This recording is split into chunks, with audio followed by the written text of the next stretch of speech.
살아가지 못했고 밤이 있으나 전하지 못했고 우리 옷을 섬기지 못했네.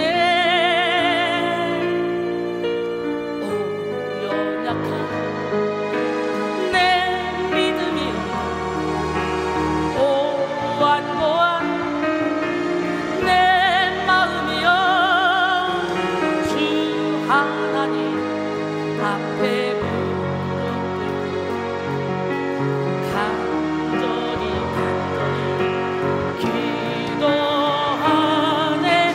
내 모든 삶의 순간이 주님의 영상 담기 원하네. 내 모든 걸음걸음마다 주님의 향기 나기 원하네. 내 평생 사는 동안에 복음만을 전하리. 내 평생 사는 동안에 십자가만 전하리. 또 연약한 내 믿음이여 오완고한 내 마음이여 주 하나님 앞에 무릎 꿇고 간절히 기도하네. 내 모든 삶의 순간이 주님의 영상 담기 원하네. 내 모든 걸음걸음마다 주님의 향기 나기 원하네.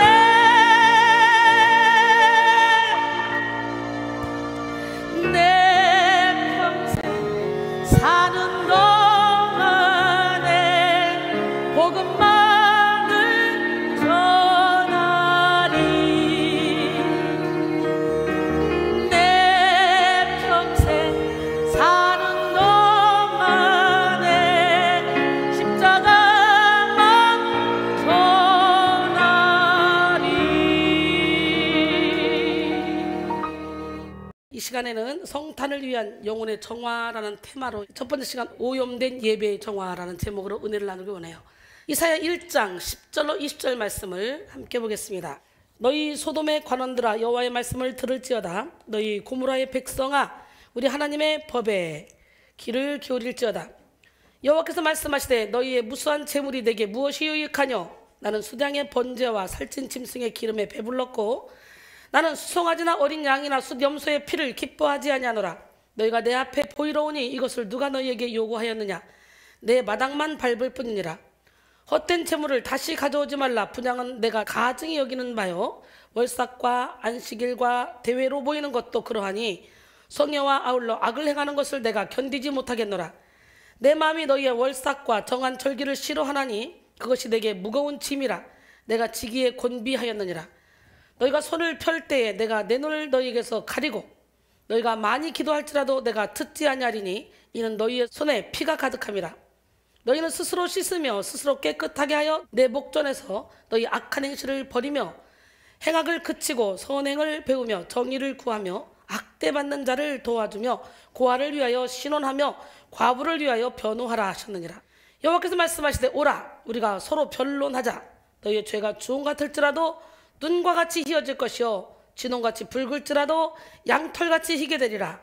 너희가 즐겨 순종하면 땅의 아름다운 소산을 먹을 것이요 너희가 거절하고 배반하면 칼에 삼켜지리라. 여호와의 입의 말씀이니라. 결국 이 말씀도 이웃을 사랑할 때 우리 하나님께서 아름다운 소산을 먹게 하시겠다고 말씀하시는 내용이네요. 기적의 하나님은 살아계신데요, 이사야 58장 6절 이하에도 보니까 이웃을 사랑할 때 우리 하나님은 여호와의 영광이 우리의 뒤에 호위한대요. 치료하는 광선을 비춰서 급속하게 치료해 주세요. 물된 동산처럼, 물이 끊어지지 않는 샘처럼 살 수 있도록 만들어 주신다고 말씀하셨어요. 오늘 시간에 하나님 사랑, 이웃 사랑을 실천할 수 있는 새 힘을 받기를 원합니다. 할렐루야. 우리 하나님, 멋쟁이 하나님, 기적의 하나님은 이 부족한 종에게 내적 치유의 은사를 주셨죠. 근데 이제 찬양 작사 작곡까지 은사를 주셔서 찬양 작사 작곡에서 그 찬양을 부를 때 그냥 찬양만 들어도 저절로 내적인 병이 치료되고 어둠이 떠나가는 그런 역사가 일어난 찬양을 많이 달라고 기도하시기 바랍니다. 제가 이걸 작사 작곡하면서 내 영혼이 맑고 밝으니까, 내 영혼이 하나님만을 바라보고 있으니까, 주를 향한 나의 마음, 나의 생각, 그것이 오로지 하나님께 초점 맞춰 있으니까 이렇게 상큼하고 은혜로운 찬양이 나오는구나. 제가 그러면서 하나님께 감사했습니다. 지금의 나 된 것은 온전히 하나님의 은혜요. 여러분이 제가 천국가는 그날까지 저를 위해 기도해 주셔야 변질되지 않습니다. 저도 저 자신을 상담할 수 없어요. 우리는 육신의 옷을 입고 있는 한 언제 어떤 죄를 저질지 아무도 몰라. 죄의 경향성을 가지고 있기 때문에 매일매일 시간마다 분마다 초마다 보혈의 피로 나를 씻어달라고 하면서 정결하게 깨끗하게, 오늘 말씀처럼 우리 주님이 이사야 1장 18절에 오라는 거예요. 와서 너희 죄가 주눈같이 칠지라도 진눈같이 칠지라도 흰돌처럼 양털처럼 희게 해줄 테니까 오라는 거예요. 오늘 여러분 영혼이 이렇게 돼야 되겠죠? 그래야 우리가 빛을 발하겠죠?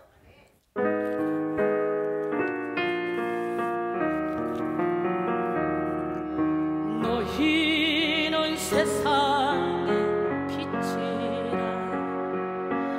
너희는 세상의 빛이라.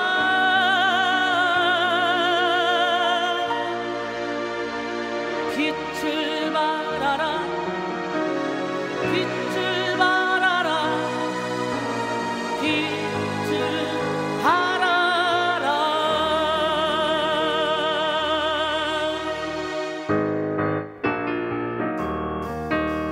주님 명령하신 바라. 어두워진 세상 속에 주님 주신 빛을 발하. 빛을 발하라. 깨닫지 못한 영혼 헛된 세상 따라가라.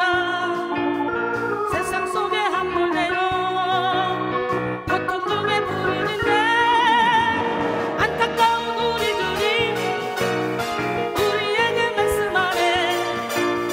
수렁에 빠진 영혼 빛을 발해 건져내라. 고통 중에 있는 영혼, 절망 중에 있는 영혼, 주님 주신 빛을 받아.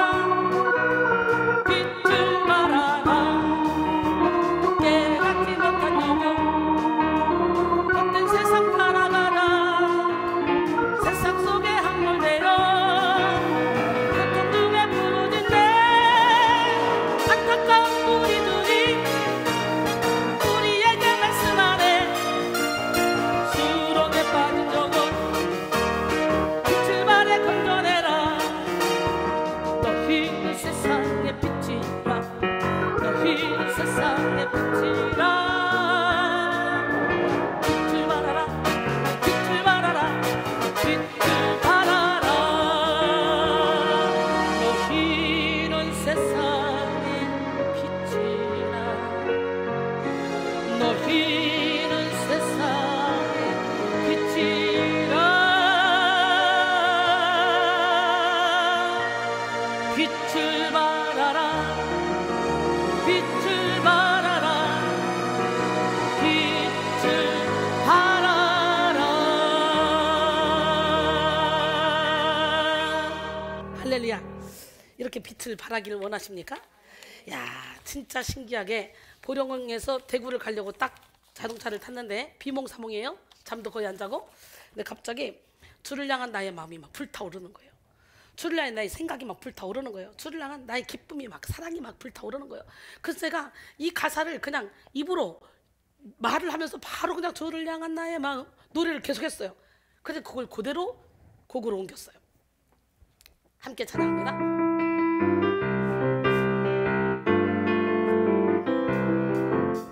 주를 향한 나의 마음, 주를 향한 나의 생각, 나의 영혼 깊은 곳에 샘물처럼 솟아나네. 주를 향한 향한 나의 기쁨, 주를 향한 나의 사랑, 나의 영혼 깊은 곳에 샘물처럼 솟아나네. 주님 주신 마음 생각, 솟아나는 기쁨 사랑, 세상으로 퍼져나가 온 세상을 밝히시네. 주를 향한 너의 마음, 주를 향한 너의 생각, 너의 영혼 깊은 곳에 바로 지금 샘물처럼 솟아나네. 주를 향한 나의 마음, 주를 향한 나의 생각, 나의 영혼 깊은 곳에 샘물처럼 솟아나네. 주를 향한 나의 기쁨, 주를 향한 나의 사랑, 나의 영혼 깊은 곳에 샘물처럼 솟아나네. 주님 주신 마음 생각, 솟아나는 기쁨 사랑, 세상으로 퍼져나가 온 세상을 밝히시네. 한 번 더! 주를 향한 나의 마음, 주를 향한 나의 생각, 나의 영혼 깊은 곳에 샘물처럼 솟아나네. 주를 향한 나의 기쁨, 주를 향한 나의 사랑, 나의 영혼 깊은 곳에 샘물처럼 솟아나네. 주님 주신 마음 생각, 솟아나는 기쁨 사랑, 세상으로 퍼져나가 온 세상을 밝히시네. 세상으로 퍼져나가 온 세상을 밝히시네. 뭐가? 주를 향한 나의 생각, 주를 향한 나의 기쁨, 세상으로 퍼져나가 온 세상을 밝히시네. 세상으로 퍼져나가 온 세상을 밝히시네. 주님 주신 마음 생각, 솟아나는 기쁨 사랑, 온 세상에 퍼져나가 이 세상을 밝히시네. 누구를 통해? 먼저 믿는 우리를 통해. 너희가 성령을 받으면 권능을 얻고 예루살렘과 온 유대와 사마리아와 땅끝까지로 내 증인 되리라. 우리 주님의 증인이 돼야 돼요. 참 요즘은 주님의 증인 되기가 힘든 시대죠. 그러나 코로나19로 인해서 이렇게 고통받고 있는 이 상황 속에서도 저는 이런 찬양을 부를 수 있어요. 저는 이렇게 내 영혼이 막 기쁘고 즐겁고 행복해서 빛의 옷을 입고 빛을 발하면서 살 수 있어요. 오늘 여러분 모두가 다 환경 탓하지 말고 예수 안에서 자유를 누리기 원합니다. 진리를 할지 진리가 너희를 자유롭게 하리라. 주의 영이 계신 곳에는 자유가 있느니라. 할렐루야. 우리가 예수님을 주인으로 모시면 사방으로 우겨쌈을 당은 쌓이지 않습니다. 박해를 받아도 버림받지 않습니다. 거꾸로 들으면 당해도 망하지 않습니다.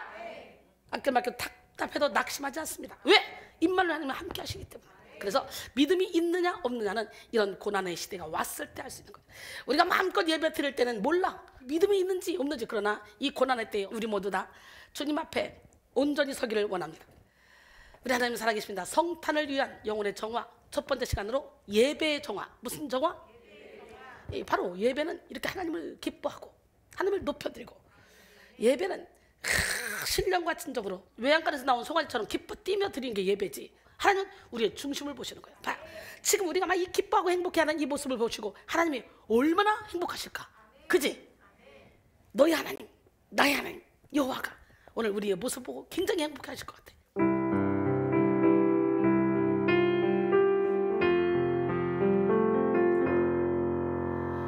너의 하나님 여호와가 너의 마음속에 계시니 그는 구원을 베푸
정화하기 위해서 예배를 정화하기 원해 이렇게 찬양하는 우리를 보시고 하나님이 얼마나 기뻐하실까. 여호와의 눈에 우리가 발견되기만 하면, 여호와의 발걸음이 멈추기만 하면 우리의 인생의 모든 문제는 해결됩니다. 바로 지금이 은혜 받을 때요, 지금이 치유받을 때요, 지금이 구원의 날입니다. 우리 백성교회 자작곡 다시 한번 찬양합니다. 보라 지금은 은혜 받을 때요, 보라 지금은 구원의 날이라, 보라 지금은 능력 받을 때요, 보라 지금은 기쁨의 날이라. 은혜의 때 기적의 날 나를 도우시는 하나님, 능력의 때 기쁨의 날 나를 이끄시는 하나님. 보라 지금은 은혜 받을 때요, 보라 지금은 구원의 날이라, 보라 지금은 능력 받을 때요, 보라 지금은 기쁨의 날이라. 주는 나의 피난처라, 주 하나님 찬양하라. 나의 구원 주 하나님 경배하여라. 보라 지금은 치료받을 때요, 보라 지금은 기적의 날이라, 보라 지금은 위로받을 때요, 보라 지금은 평강의 날이라. 치료의 때 기적의 날 나를 고치시는 하나님, 위로의 때 평강의 날 나를 안으시는 하나님. 보라 지금은 치료받을 때요, 보라 지금은 기적의 날이라, 보라 지금은 위로받을 때요, 보라 지금은 평강의 날이라. 주는 나의 피난처라, 주 하나님 찬양하라. 나의 구원 주 하나님 경배하여라.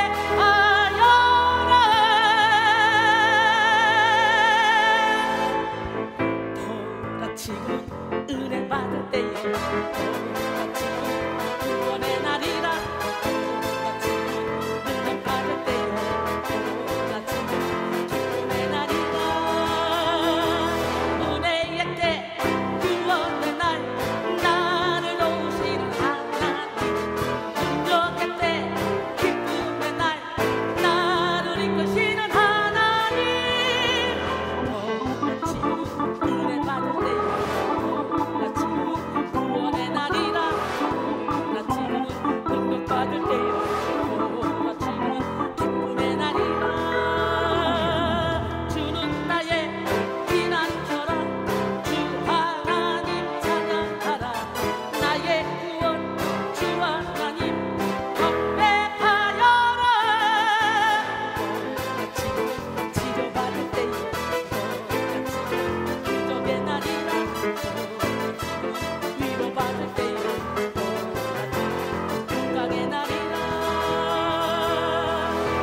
치료의 때 기적의 날 나를 고치시는 하나님, 위로의 때 평강의 날 나를 안으시는 하나님.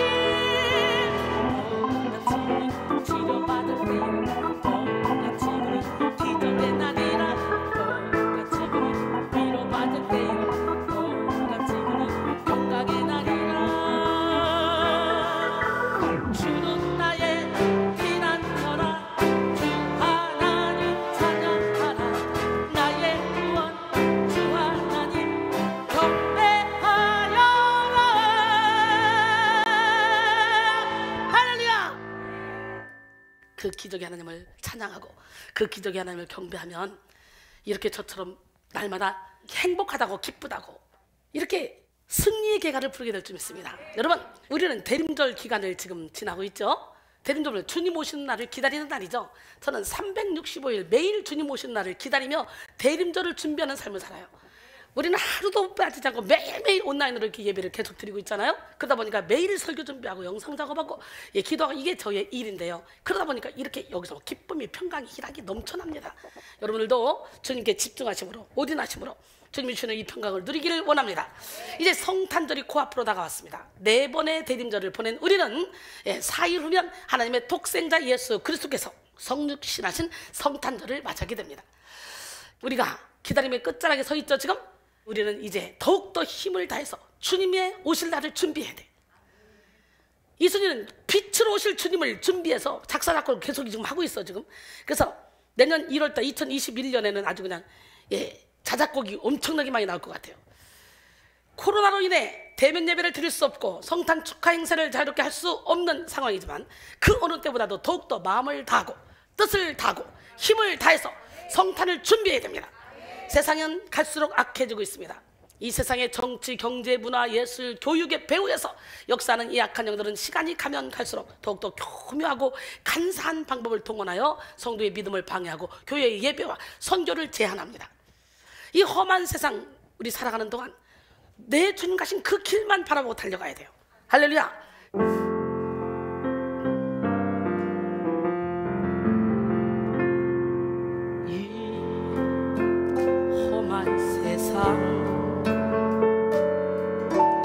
나 살아갈 동안 내 주님 가신 길 걸으며 내 주님을 찬양해 십자가를 날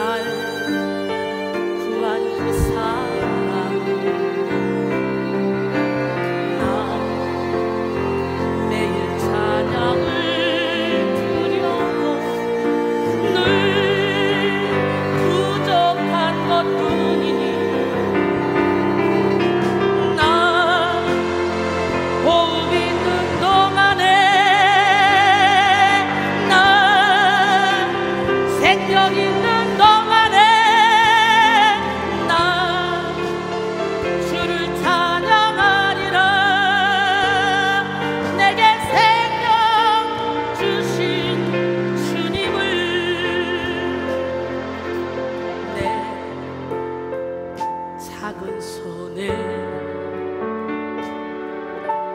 불 밝혀들고서 이 세상 다시 오시는 내 주님을 맞으리. 내 무거운 짐 다 벗겨주시고 그 아름다운 금연류와 날 위해 예비하시리. 나 호흡 있는 동안에 나 생명 있는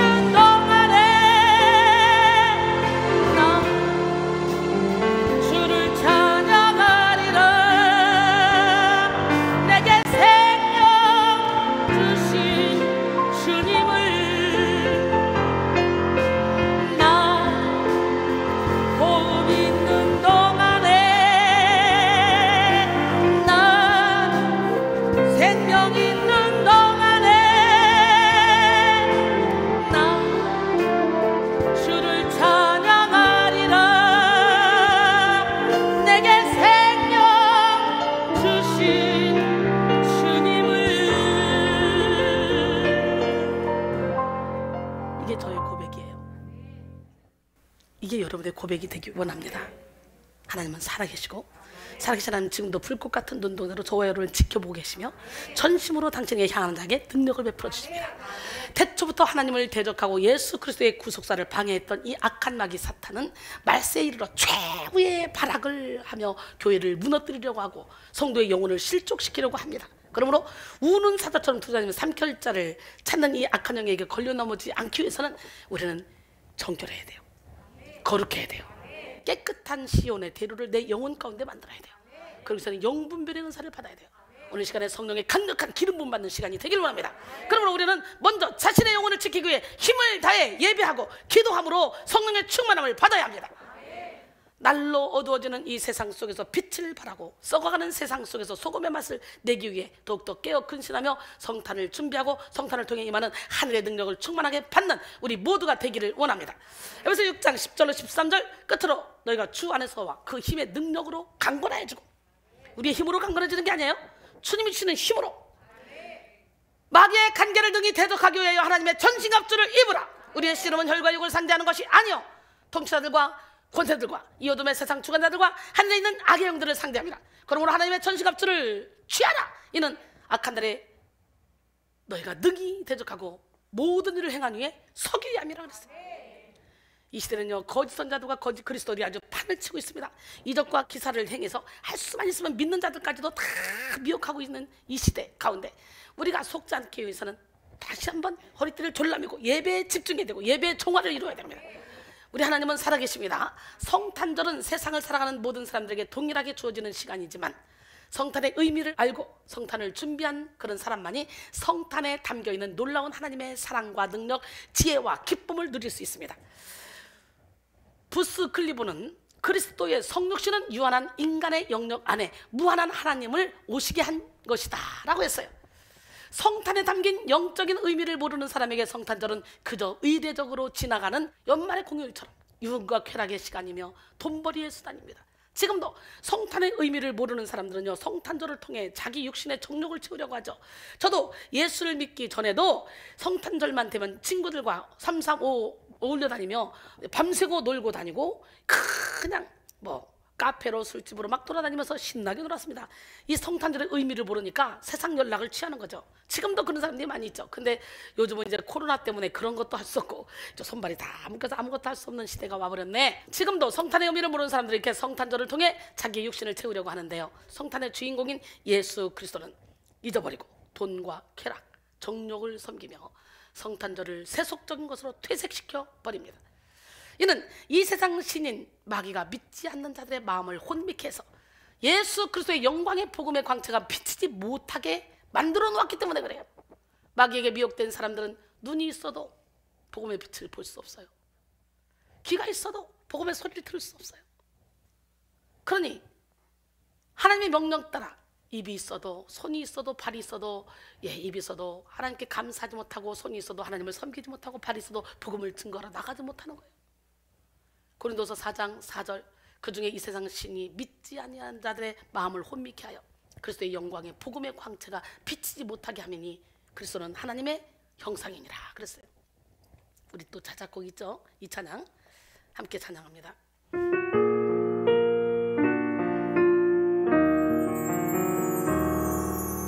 입이 있으나 감사하지 못했고 눈이 있으나 주를 보지 못했고 귀가 있으나 주님 음성 듣지 못했고 우리 주님을 느끼지 못했네. 손이 있으나 베푸지 못했고 마음이 있으나 사랑하지 못했고 발이 있으나 동정하지 못했고 우리 이웃을 섬기지 못했네.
고백이 저의 고백이에요. 이렇게 고백하면 우리 하나님은 하나님과 동역하겠다고 하는 우리에게 한량없는 은혜와 능력을 베풀어서 능히 일을 감당하게 만들어주시는 분이에요. 하나님은 만들어 쓰시는 분이야. 할렐루야. 예, 오늘 시간에 지혜의 말씀, 지식의 말씀, 믿음의 은사, 능력 행하면서 병 고치는 은사, 예언하면서 영들 분별하면서 각종 방언 말하면서 방언들 통역하며 은사를 받으셔서 그 은사를 잘 활용하여 사랑이라 화평 인내 자비양선 충성 온유 절제의 열매를 맺는 우리 모두가 되기를 합니다. 오늘 우리는 성탄에 담겨있는 영적 의미를 깨닫고 최고의 기쁨과 정성으로 성탄을 준비해야 돼요. 어때요? 제가 지금 최고의 기쁨과 정성으로 성탄을 준비하는 것 같지 않습니까? 헬리나 후에는 기다리는 사람들은 매우 능동적으로 기다린다. 기다림의 비밀은 씨가 심겼고 무엇인가가 시작되었다는 사실을 믿는 것이다. 능동적인 기다림은 내가 머물고 있는 곳에 무슨 일이 일어나고 있다는 확신과 그 사실을 마음에 품고 현재에 충실하는 것이다. 기다리는 사람은 현재에 충실하며 바로 지금 이 순간, 그 순간이라는 것을 믿는 사람이다 라고 했습니다. 저는 날마다 이것이 마지막 날이라 이런 마음으로 살아갑니다. 본래 성탄절은 우리를 향한 하나님의 사랑이 나타나는 날이고 마귀의 실제적인 패배가 확전된 날이며 우리의 모든 것이 새로워지는 날입니다. 악한 마귀는 그 어떤 것보다 예수님의 성탄을 두려워했습니다.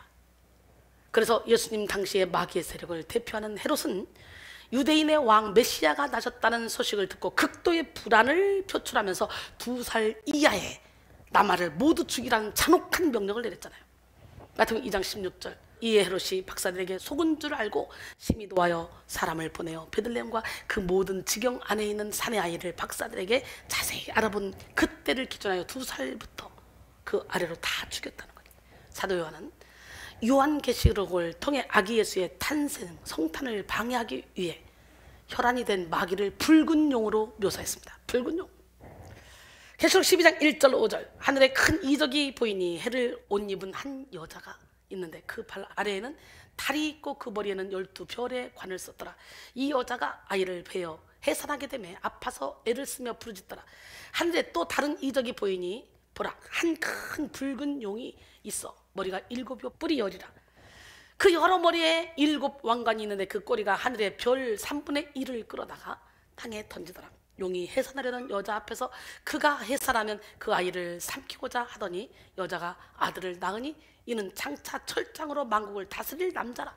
그 아이를 하나님 앞과 그 보좌 앞으로 올려가더라. 그랬어요. 큰 붉은 용의 머리가 7요 뿔이 10이며 그 여러 머리에 7 왕관이 있었다는 것은 마귀가 간계와 권력을 모두 동원하여 예수님의 성탄을 방해했다는 것을 나타내죠. 하지만 만왕의 왕이신 예수 그리스도는 하나님이 계획하신 그대로 구약 성경을 통해 예언된 그대로 성육신하셨고 이를 통해 마귀의 패배를 확정 지으셨습니다. 그것도 꿈에 요셉에게 나타나서 피해라는 거예요. 이 땅에 오신 예수 그리스도는 십자가에서 죽으시고 부활 승천하심으로 마귀를 멸하셨고 모든 죄의 세력을 이기셨습니다. 골로새서 2장 12절 15절 너희가 세례로 그리스도와 함께 장사되고 또 죽은 자들 가운데서 그를 일으키신 하나님의 역사를 믿음으로 말미암아 그 안에서 함께 일으키심을 받았느니라. 또 범죄와 육체의 무할례로 죽었던 너희를 하나님이 그와 함께 살리시고 우리의 모든 죄를 사하시고 우리를 거스르고 불리하게 하는 법조문으로 쓴 증서를 지우시고 제하여 버리사 십자가에 못 박으시고 통치자들과 권세들을 무력하여 드러내어 구경거리로 삼으시고 십자가로 그들을 이기셨느니라. 할렐루야. 마귀는 예수 그리스도의 성탄과 십자가를 통해 완전히 무력한 존재가 되었고 패배자가 되었습니다. 그러나 교활한 마귀는 하나님의 경륜적 섭리를 위해 허락된 시간을 통해 다시 예수 그리스도의 성탄을 방해하려고 합니다. 2000년 전에 있었던 예수님의 성탄은 이미 이루어진 역사지만 이 시대를 살아가는 성도의 마음속에 예수님의 성탄이 일어나지 않도록 방해하는 것이죠. 오늘 여러분 마음속에 예수님이 성탄해야 돼. 여러분의 마음속에 주님이 주인으로 오셔야 돼. 2세기 초대 교부 오리게네스는 예수님이 마리아에게서 태어났어도 우리 마음 안에 태어나지 않으면 무슨 소용이 있겠는가 라고 말했습니다. 또 신학자 안젤루스 실레시우스는 그리스도가 베들레헴에 수천 번 태어나도 그대 안에 태어나지 않는다면 영원히 그대는 길을 잃고 말 것이다 라고 말했습니다. 간사한 마귀는 해마다 성탄절이 지나가도 성도가 자신의 영으로 성탄의 은혜를 경험하지 못하면 성탄의 능력과 관계없는 삶을 살게 된다는 것을 알고 있습니다. 그래서 악한 마귀는 현대의 성탄절을 방해하면서 교회 안의 성도들도 형식적이고 무감각하게 성탄을 흘려보내도록 만듭니다. 사랑하는 성도 여러분, 오늘 우리는 성탄의 배후에서 역사하는 이 악한 영의 관계에 맞서서 성탄 안에 허락된 하늘의 능력과 은총을 온전히 누려야 합니다. 성탄절을 통해 우리의 영혼에, 우리의 인생에, 우리의 가정에, 우리의 사업에, 우리 인간관계에 예수 그리스도가 태어나는 역사를 누려야 되고 이를 통해 육의 삶은 청산되고 예수 그리스도를 믿음으로 말미암아 영의 삶이 시작되는 것을 경험해야 됩니다. 갈라디아서 2장 20절에 내가 그리스도와 함께 십자가에 못 박혔나니 그런즉 이제는 내가 사는 것이 아니요 오직 내 안에 그리스도가 사신 것이다. 이제 내가 육체 가운데 사는 것은 나를 사랑하사 나를 위하여 자기 자신을 버리신 하나님의 아들을 믿는 믿음 안에서 사는 것이라. 할렐루야. 성탄의 의미를 제대로 알고 성탄을 깊이 있게 기다리며 준비하기 위해 우리는 영혼을 정화시켜야 돼요. 정화는 악패, 죄, 마음의 더러움 등을 털어버리고 깨끗한 상태로 되돌아가는 것을 말합니다. 이번 한 주간 우리는 성탄을 위한 영혼의 정화를 이루면서 오염된 예배의 정화, 병든 정신의 정화, 이렇게 하면 내일이 병든 정신의 정화구나 딱 눈치채야 돼.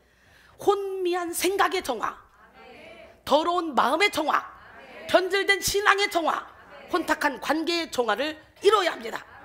우리는 우리의 영혼을 깨끗하게 정화시킬수록 성탄절에 임하신 예수 그리스도를 정확히 볼 수 있고 깨달을 수 있어요. 성탄절에 임하시는 예수 그리스도가 우리 마음에 온전히 거하시도록 영혼을 깨끗하게 정화시키는 지혜로운 성도들이 다 되기를 합니다. 여러분의 영혼의 방, 여러분의 마음의 방, 여러분의 생각의 방에 자리 잡고 있는 모든 잡동사니와 쓰레기를 말끔하게 치우고 오직 예수 그리스도를 위한 깨끗하고 정갈한 공간을 확보합시다. 그래서 우리 영혼의 거룩한 길 시온의 대로를 냅시다. 로버트 멍어는 그의 책 내 마음은 그리스도의 집을 통해서 이렇게 말합니다. 그리스도 그분을 내 마음에 모셔드린 후 저는 그분과 친해지기 위해서 내 마음의 집을 보여드렸습니다. 그러자 그분은 지저분한 서재를 깨끗하게 치워주셨습니다. 나의 욕구를 채우던 주방을 하나님의 양식으로 채워주셨습니다. 거실은 그리스도 그분과 대화하는 장소가 되었습니다. 이제 작업실에는 그분의 손길이 드러나고 있습니다. 오락실에는 주님이 주시는 자상한 기쁨과 참 행복이 있습니다. 그러나 그것으로는 부족했습니다. 저는 집문서를 그분께 맡겨드렸습니다. 그날 그분은 나의 삶을 받으시고 저의 주인이 되셨습니다. 영원토록 나는 그분의 것이요 그분은 나의 것입니다. 할렐루야. 멋지지 않아요? 너희는 너희 것이 아니라 값으로 산 것이 되었으니 그러지 너희 몸으로 하나님께 영광을 돌리라.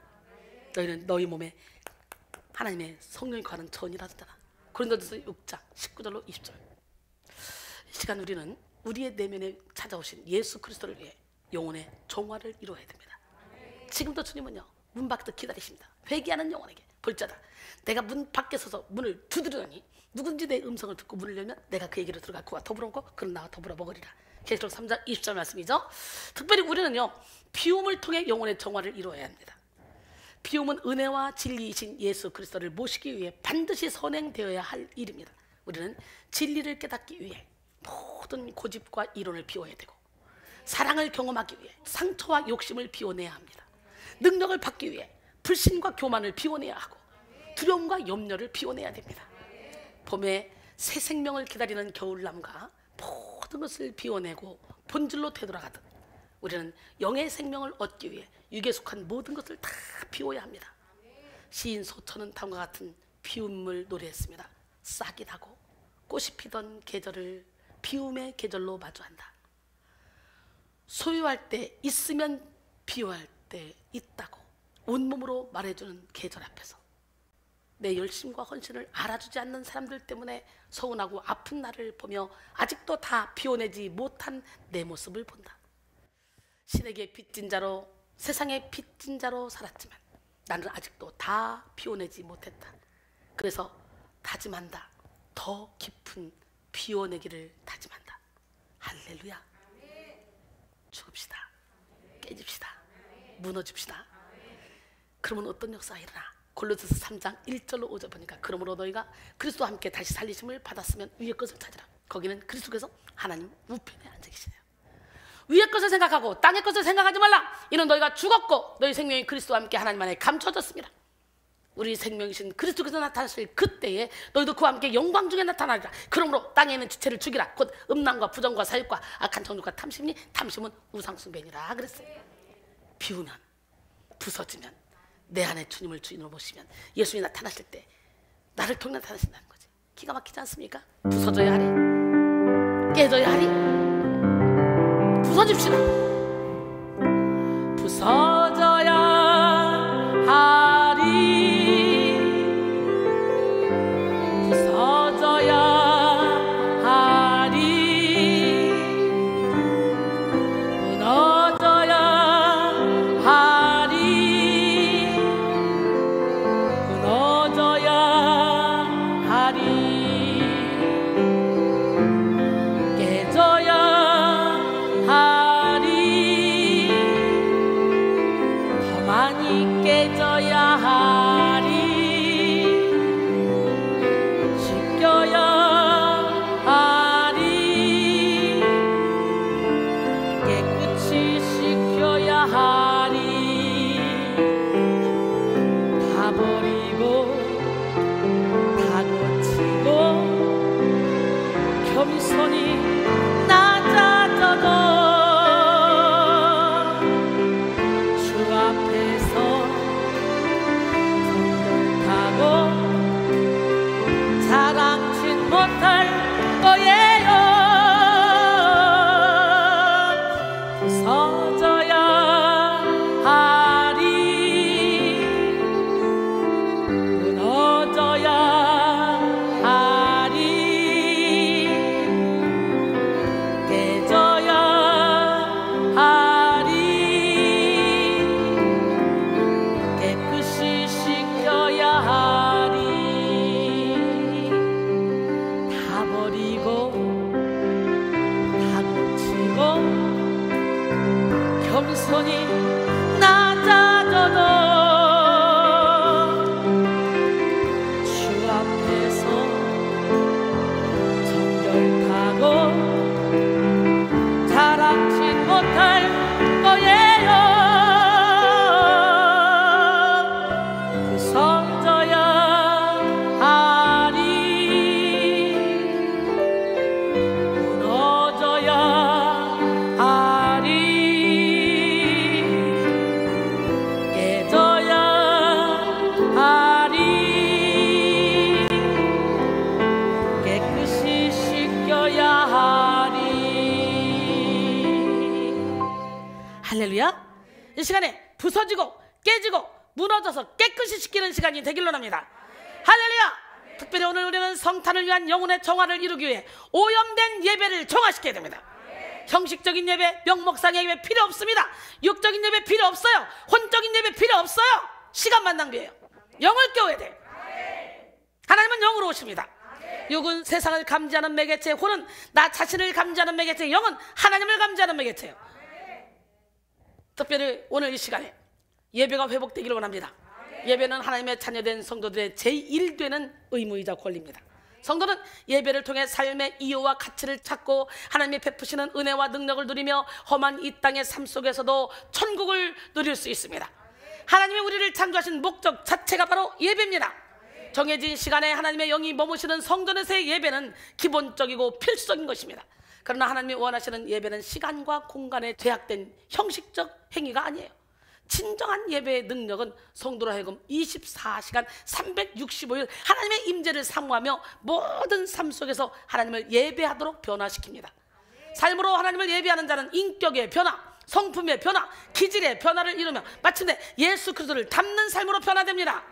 로마서 12장 2절에 너희는 이 세대를 본받지 말고 오직 마음을 새롭게 함으로 변화를 받아 하나님의 선하시고 기뻐하시고 온전하신 뜻이 무엇인지 분별하도록 하라 했어요. 할렐루야. 참 이순이 많이 변했어요. 참 여러분들 많이 변했죠? 변하시지 않은 분들 여러분 자신도 모르게 계속 이 예배 자리에 오면 예배가 종화가 되고 신령과 친정으로 드려지는 예배를 통해 나도 모르는 사이에 싹이 나고 이삭이 나고 열매가 맺혀지는 역사가 일어나서 아니 내가 왜 이렇게 바뀌었지? 왜 이렇게 이상하네? 그렇게 세상을 좋아했던 내가 바뀌었네? 그렇게 혈기를 잘 냈던 내가 바뀌었네? 이렇게 바뀌는 역사가 일어나. 바로 지금 이 시간 주께 하루가 천년 같고 천년이 하루 같기에 오늘 한 타임의 예배를 통해서도 변화의 역사가 일어날 줄 믿습니다. 그러므로 우리는 신의 성품에 참여할 때까지 예배의 끈을 놓쳐서는 안 돼요. AW 토저는 우리 내면의 모든 것들이 하나님을 예배할 때까지 우리는 안주해서는 안 된다. 내면의 모든 것들이 세포까지도 하나님을 예배할 때까지 안주해서는 안 된다는 거예요. 이렇게 말했으며 잭 헤이포드는 예배자를 예배의 대상 대신 주님처럼 변화시키는 것, 그것이 예배다. 우린 주님을 닮아야 돼.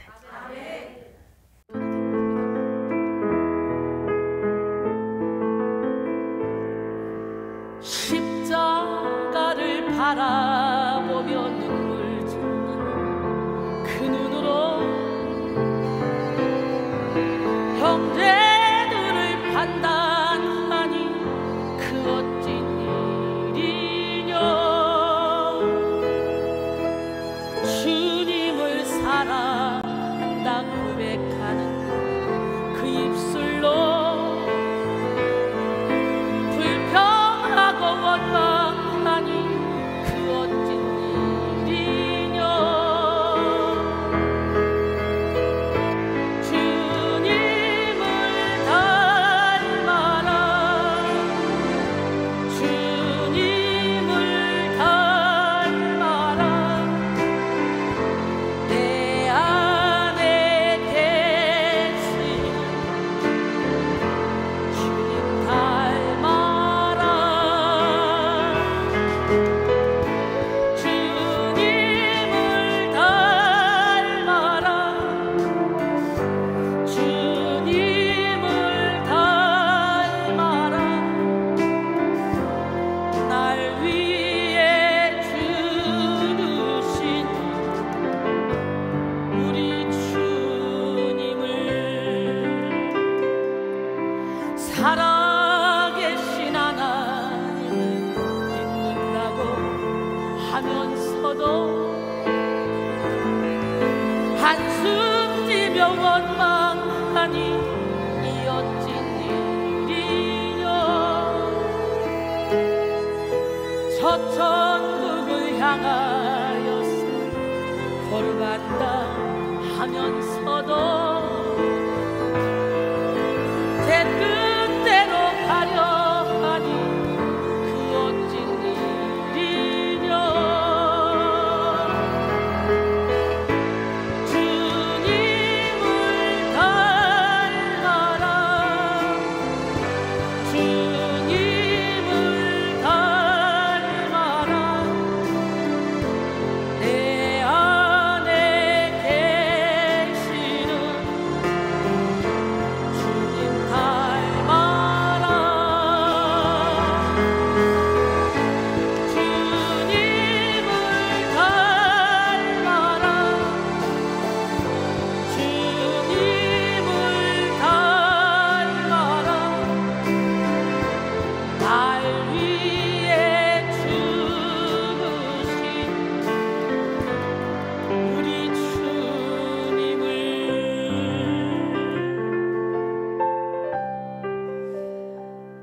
영성 훈련은 주님을 닮아가는 거예요. 예수 믿는 것은 나를 죽이고 주님을 주인으로 삼아서 세상에 빛을 발하는 거예요. 참으로 예배는 우리의 삶의 시작이고 기초이어야 됩니다. 또한 예배는 우리 삶의 궁극적인 목적이 되어야 돼요. 마이크 필라바치는 예배는 하나님에 관한 about God, 하나님을 위한 for God, 그리고 하나님께 드리는 to God, 이거예요. about God, for God, to God. 그러나 경이로운 것은 우리가 하나님께 드리려고 할 때도 결국에는 우리가 하나님께 축복을 받게 된다는 것이다 라고 했어요. 이사야 43장 21절에 이 백성은 내가 나를 위하여 지었나니 나를 찬송하게 하려함이니라. 찬송 곧 이렇게 노래만 부르는 게 찬송이 아니에요. 여호와를 높여드리는 게 다 찬송이야. 예수님의 성탄은 예배의 본질을 회복하는 능력입니다. 메시아 예수 그리스도는 성육신에서 사람과 같은 모양으로 낮아지심으로 우리가 예배하는 하나님의 속성과 능력을 가시화시키셨고요, 우리가 지향하는 하나님의 나라를 알게 하셨습니다. 본래 메시아는 기름 부음 받은 자라는 뜻인데요, 구약시대에 기름 부음 받은 신분은 세 가지죠. 첫째, 하나님의 말씀을 전하는 선지자. 둘째, 백성의 죄를 사하는 제사장. 셋째, 백성을 다스리는 왕이었잖아요. 선지자, 제사장, 왕. 예수님은 이 세 가지 신분을 한 몸에 가지신 메시아로 이 땅에 오셔서 우리의 예배를 완성시키셨습니다. 그러므로 우리는 오늘 우리에게 오신 예수 그리스도를 깊이 알아감으로 영혼의 정화를 이루기 위해서 먼저 예배의 정화를 이루어야 돼. 인본주의로 물든 예배, 세속주의와 형식주의로 오염된 예배를 정화시키고 성육신하신 하나님의 말씀으로서의 예수, 우리의 죄를 사하는 제사장으로서의 예수, 왕으로서 우리를 다스리시는 예수를 깊이 알아감으로 예배의 본질을 회복해야 합니다. 동방 박사들은 멀리 동방에서 하늘의 별을 보고 예수님을 경배하기 위해 유대 땅까지 찾아왔습니다. 그들은 아기 예수에게 황금과 모략과 유향의 예물을 드리며 경배했습니다. 마태복음 2장 11절에 집에 들어가 아기와 그의 어머니 마리아가 함께 있는 것을 보고 엎드려 아기께 경배하고 보배압을 열어 황금과 유향과 몰약을 예물로 드리니라. 동방 박사들이 드린 황금은 왕으로 오신 예수님을 향한 변함없는 마음의 결단을 표현하는 것이었습니다. 유향은 대제사장으로 오신 예수님을 존귀케 하고 그분만을 의지하는 마음을 표현한 것이었고, 몰약은 고난받는 하나님의 종으로 오신 예수 그리스도를 믿으며 주님이 걸어가신 고난의 길에 동참하겠다는 고백을 나타내는 것이었습니다. 오늘 우리도 황금같이 변하지 않는 순수한 믿음을 드림으로 왕이신 예수님을 경배하고 유향과 같이 향기로운 예물을 드림으로 대제사장이신 예수님을 예배해야 됩니다. 또 몰약과 같은 희생의 예물을 드림으로 고난받으신 예수님의 길을 따라가기를 결단해야 합니다. 이 땅에 오신 예수 그리스도께서 가르치신 예배의 본질을 이해하고 하나님이 기뻐하시는 예배를 드려야 합니다. 사마리아 우물가의 여인의 상처를 치료해 주신 예수님은 예배의 본질을 다음과 같이 밝히셨죠. 요한복음 4장 23절 24절 아버지께 참되게 예배하는 자들은 영과 진리로 예배할 때가 오나니 곧 이때라. 아버지께서는 자기에게 이렇게 예배하는 자들을 찾으시느니라. 하나님 영이시니 예배하는 자가 영과 진리로 예배할지니라. 할렐루야. 영으로 예배하는 것은 죄성을 가진 육의 속성을 내려놓고 성령의 인도에 전적으로 순종하며 하나님을 경배하는 것입니다. 그리고 진리로 예배하는 것은 인본주의적인 생각과 이론을 다 내려놓고 하나님의 말씀에 전적으로 순종하며 하나님을 예배하는 것입니다. 진리로 예배드리는 자에게 자연스럽게 따르는 능력은 자아를 포기할 수 있는 능력이에요. 예배를 드릴수록 나를 포기하고 싶고 나에 대한 집착이 사라진다면 여러분은 지금 제대로 된 예배를 드리고 있는 거야. 예배를 드리면 드릴수록 나에 대한 집착이 사라지고 있죠. 자기애가 사라지고 있죠. 자기가 하고 싶은 모든 것들을 다 내려놓게 되죠. 그렇다면 제대로 예배를 드리고 있어요. 그러나 예배를 드리면 드릴수록 내가 하고 싶은 일, 내가 갖고 싶은 것을 더 강하게 부여잡고 내 욕심, 내 자존심, 내 정욕을 따르는 삶을 살고 있다면 여러분의 모습을 다시 한번 살펴봐야 돼. 잘못된 신앙생활을 하고 있는 거야. 로마서 12장 1절에 그러므로 형제들아 내가 하나님의 모든 자비하심으로 너희를 권하노니 너희 몸을 하나님이 기뻐하시는 거룩한 산제물로 드리라. 이는 너희가 드릴 영적 예배니라. 우리의 몸을 산제물로 드려. 그 산제물로 드리는 것은 우리가 평생을 살아가며 하나님의 영광을 위해 사는 것도 내 몸을 드리는 거죠. 또 내 몸을 제단에 진짜 흔들어 드릴 수도 있는 거예요. 요제로 나를 흔들어 드리는 거예요. 영적 예배는 우리의 몸을 하나님이 기뻐하시는 거룩한 산제물로 드리는 거예요. 즉 최상의 존경과 존귀를 받을 만한 가치가 있는 하나님께 자신의 전부를 드리고 자신은 죽은 채로 사라지는 거예요. 나 안은 없고 내 안에 예수만 사는 거예요. 그래서 영적인 예배는 하나님만 나타나고 예배자는 드러나지 않습니다. 영적인 예배의 시작과 진행, 마침은 전적으로 성령께서 주관하십니다. 영적인 예배는 매 순간순간마다 하나님의 영광이 가득하고 권능의 임재가 압도적입니다. 이는 찬양 사역자의 탁월한 실력이나 설교가의 훌륭한 언변과는 관계가 없어요. 하나님은 자신의 전부를 드린 예배자를 통해 기름 부으시고 전적인 하나님의 권능에 붙들린 예배를 주도하십니다. 이런 영적인 예배는 천국에서도 그대로 이어집니다. 제가 장애인 단체 오살리기도원에서 찬양을 하는데 찬양 끝나고 내려왔는데 쫓아왔어요. 그래서 테이프를 막 몇 개를 사는 거예요. 그래서 아니 너무 마음이 아파서 그냥 가져가라 했어요. 그랬더니 아니래요. 돈을 주는 거예요. 그럼 많이 사는 거예요, 무대기로. 그래서 알고 보니까 그 단체가 굉장히 유명한 연극을 하는 TV 많이 나오는 그런 단체에서 왔더라고요. 그런 단체였어요. 근데 그때 그렇게 테이프를 사가고 그리고 그 다음에 목사님이 전화가 왔어요. 와서 집회를 해달라고.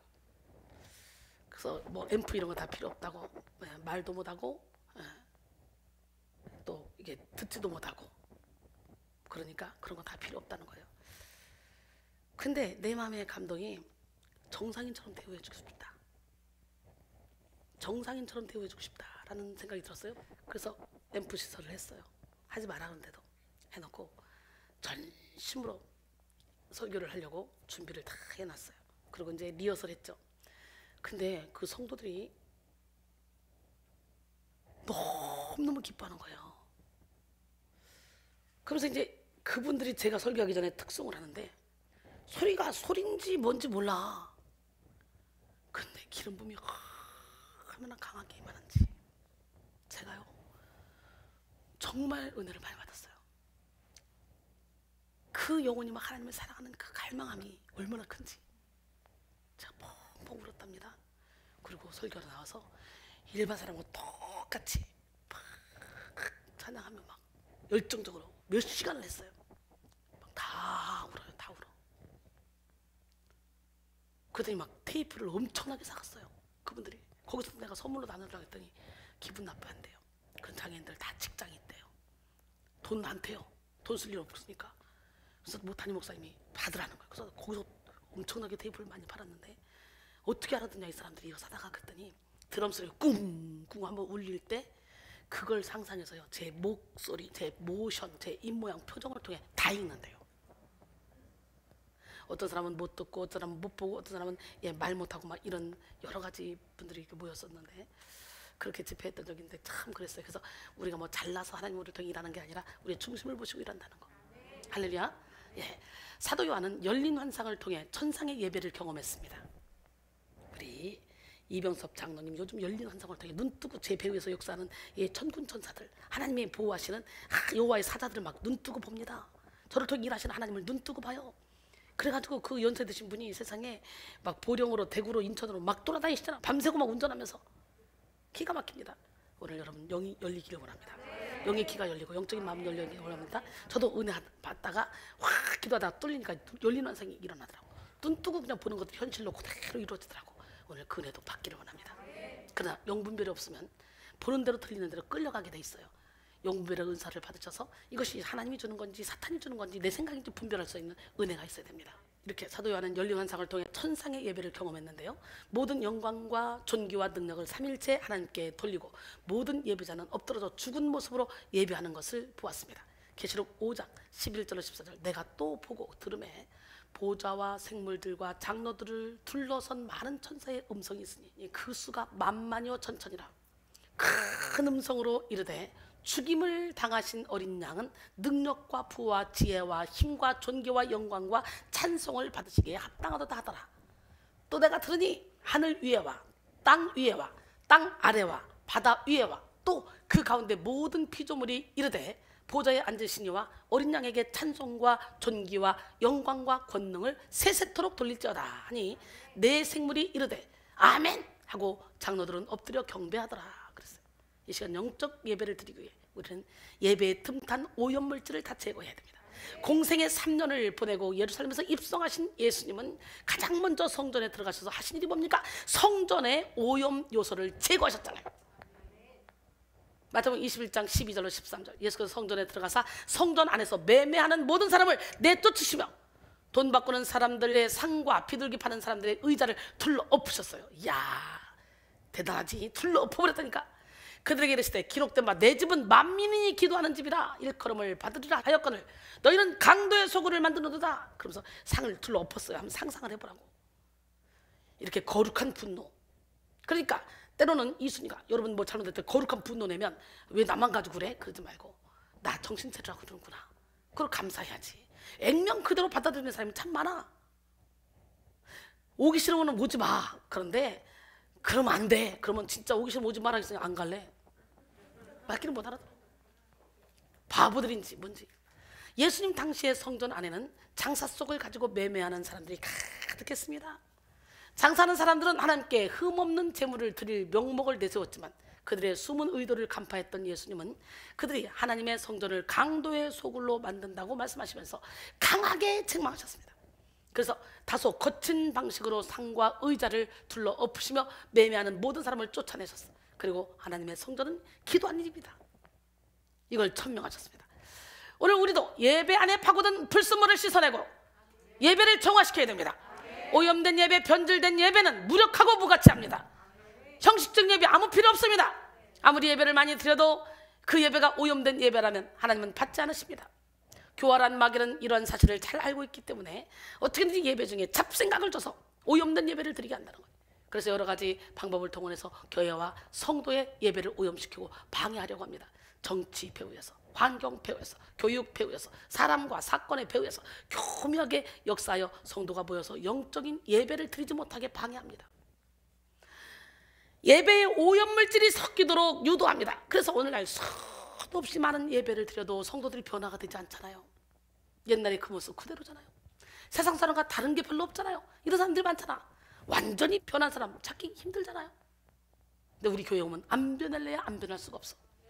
계속 그냥 말씀에 검을 갖다 휘둘러 버리니까 자존심 깨 부셔버리는 예배를 드리잖아. 맨날 자존심은 칼바르트는 원죄의 뿌리다. 영국 격언에는 자존심은 악마의 화원에 피는 꽃이다. 이순이는 자존심은 마귀의 통로다 그랬잖아요. 아무 쓸데없어. 우리는 철저히 나 자신에 대해서 절망하고 하나님께 소망을 둬야 돼. 그래서 하나님이 주신 주신감을 가지고 살아야 돼. 우리는 예배를 방해하는 사탄의 공격을 이스라엘 백성들의 출애굽을 방해했던 바로의 모습을 통해 쉽게 유추할 수가 있습니다. 하나님은 이스라엘 백성들이 출애굽하여 예배를 통해 성장하기를 원하셨지만 사탄의 조종을 받은 애굽의 바로는 끈질기게 이스라엘의 예배를 방해했습니다. 하나님이 10가지 재앙을 내리면서 피계 이파, 악독, 우매 흑장, 장자의 재앙까지 내리면서 전능하신 능력을 보여주셨음에도 불구하고 완악한 바로는 거듭 이스라엘 백성들의 출애굽을 막았습니다. 그들의 예배를 방해했어요. 하나님이 4번째 재앙인 파리 재앙을 내리셨을 때 바로는 다음과 같이 말했습니다. 그리고 이 재앙을 시작으로 10가지 재앙을 당하는 과정에서 총 4가지로 오염된 예배를 제한하며 참예배를 방해했는데요. 어떻게 말했어요? 출애굽기 8장 25절에 바로가 모세와 아론을 불러 이르되 너희는 가서 이 땅에서 너희 하나님께 제사를 드리라. 바로의 이 말은 굳이 광야에 가서 예배해야 하나? 그냥 여기서 너희들이 살고 있는 이 고센 땅에서 예배 드려. 하나님은 어디에나 계시잖아. 굳이 살 길이나 되는 광야에 나가는 이유가 뭐냐? 이런 말이에요. 맞는 말처럼 들릴 수도 있죠? 하나님은 어디에나 계시니까 우리가 편한 자리에서 예배도 무방할 듯하죠. 그런데 이 말에 모세는 다음과 같이 대답했습니다. 출애굽기 8장 26절로 27절 모세가 이르되 그리함은 부당하니이다.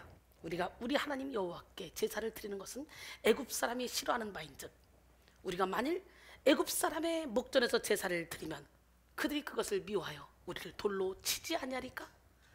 우리가 사흘길쯤 광야로 들어가서 우리 하나님 여호와께 제사를 드리되 우리에게 명령하시는 대로 하려 하나이다. 모세의 말은 한마디로 우리가 편한 대로가 아니라 하나님이 명령하시는 대로 예배하겠다는 말이죠. 바로 이 제안은 육의 속성, 육의 소욕을 그대로 가진 채로 예배를 드리라는 말이잖아요. 오늘 이런 예배 많이 드리고 있잖아.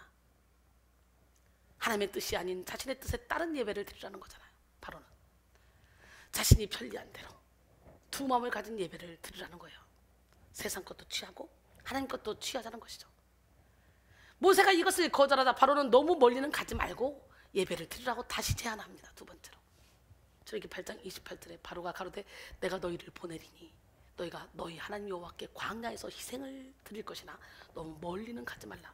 그런즉 너희는 나를 위해서 기도하라. 이 말은 육의 소욕을 어느 정도는 버리되 다 버리지는 마라. 예배를 드리라는 말이에요. 다 버리지 말고 예배를 드려요. 어때요 여러분?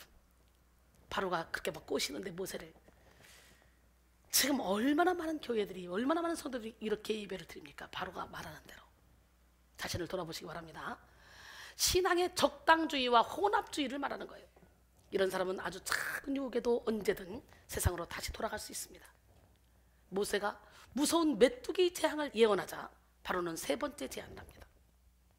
출애굽기 10장 8절 11절 모세와 아론을 바로에게 다시 데려오니 바로가 그들에게 이르되 가서 너희 하나님 여호와를 섬기라. 갈 자가 누구누구뇨?